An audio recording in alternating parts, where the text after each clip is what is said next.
Hello, and welcome to Backer Breaks It Down. In this episode, we're going to write some proofs. Okay. So when you write a two-column proof, you've got the left-hand column, which will be your statements, and the statements are going to be specific to the proof that you are writing. In the right-hand column, you're going to have the reasons, and these are going to be general, and they're going to apply to any proof. Now, you have a sheet that has the reasons that we commonly use here in Chapter 2. So they feature theorems, definitions, postulates. Okay. You want to start by looking for keywords and symbols in the given information and draw conclusions from that. Maybe you have to use a theorem, definition, or postulate. Okay. But draw a conclusion and give a reason, so a theorem, definition, or postulate that justifies the conclusion. Okay.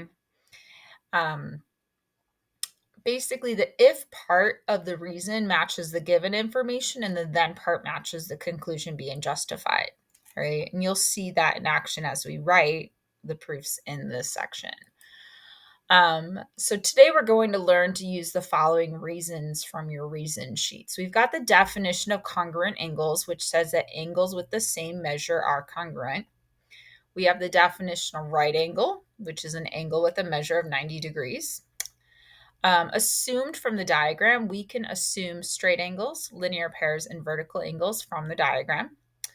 Right angles are congruent. You're going to see the proof for that in just a second. Straight angles are congruent.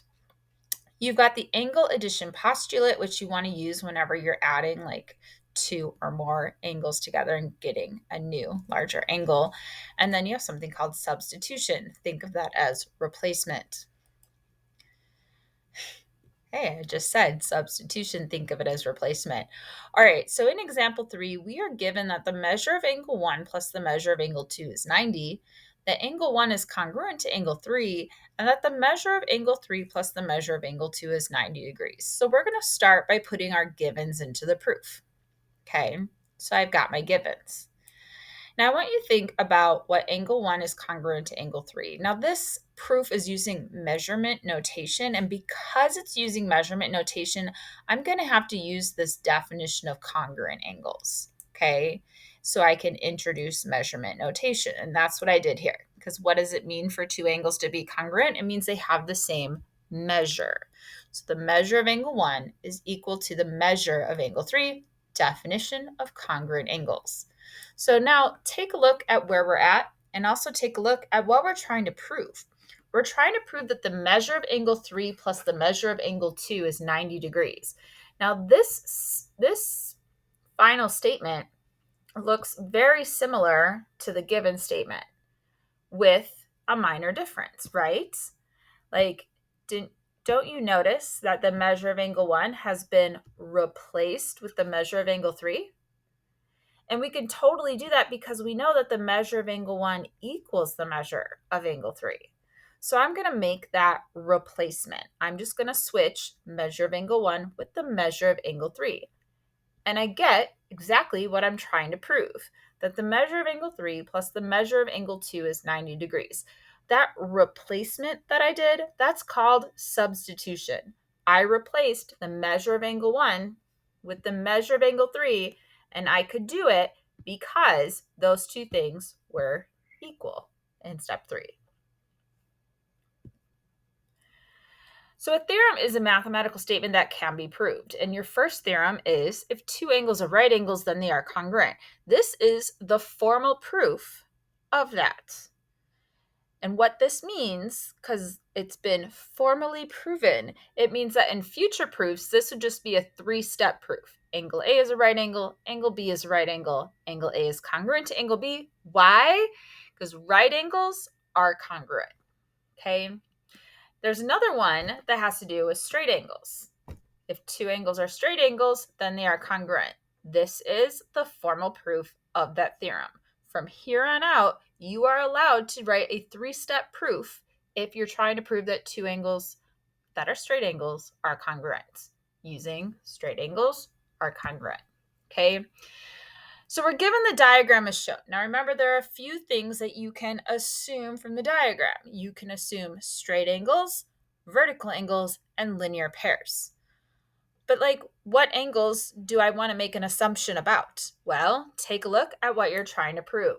You're trying to prove that angle EFG is congruent to HFJ. Well, let's take a look at EFG. That looks like a straight angle to me. So I should probably say that angle EFG is a straight angle. And look at that. I can also say the same thing about HFJ. Let's take a look. HFJ, yep, is also a straight angle. So I've introduced angles EFG and HFJ to my proof by saying they are straight angles, and my reason is assumed from the diagram. So now I want to say they are congruent. Is that enough? If I have two straight angles, can I say they are congruent? Why, yes, I can. So angle EFG is congruent to angle HFJ because straight angles are congruent. That's a reason from our reasons sheet. So now I'm given three pieces of information. I'm given that the measure of angle 1 is 50 degrees,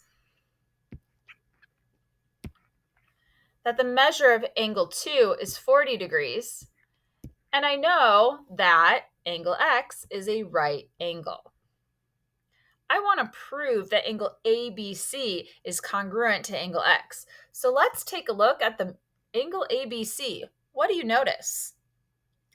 50 plus 40 is 90, and 90 is a right angle? And if you're also thinking and right angles are congruent, you've basically thought everything you need to about this proof. So how do we write it out? Well, let's see. I started with the first two givens because then I decided to do something with those first two givens. I said that the measure of angle 1 plus the measure of angle 2 is the measure of angle ABC. That's the angle addition postulate. I also said the measure of angle 1 plus the measure of angle 2 is 90 because we made that observation. So now I'm going to use some substitution, and I'm going to say that the measure of angle ABC is 90 because based on what I wrote in step 3, I can totally do that.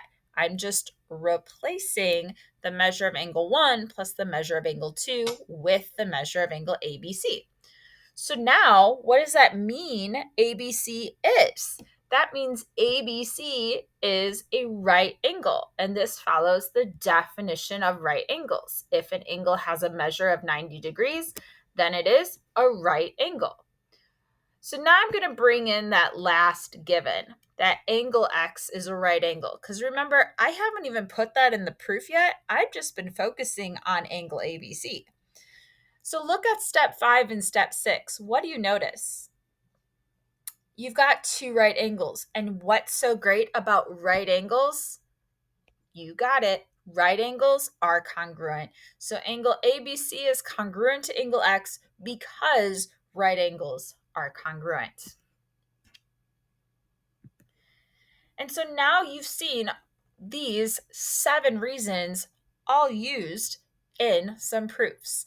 You've got the definition of congruent angles, the definition of right angles, assumed from the diagram, right angles are congruent, straight angles are congruent, the angle addition postulate, and substitution, which is just replacement.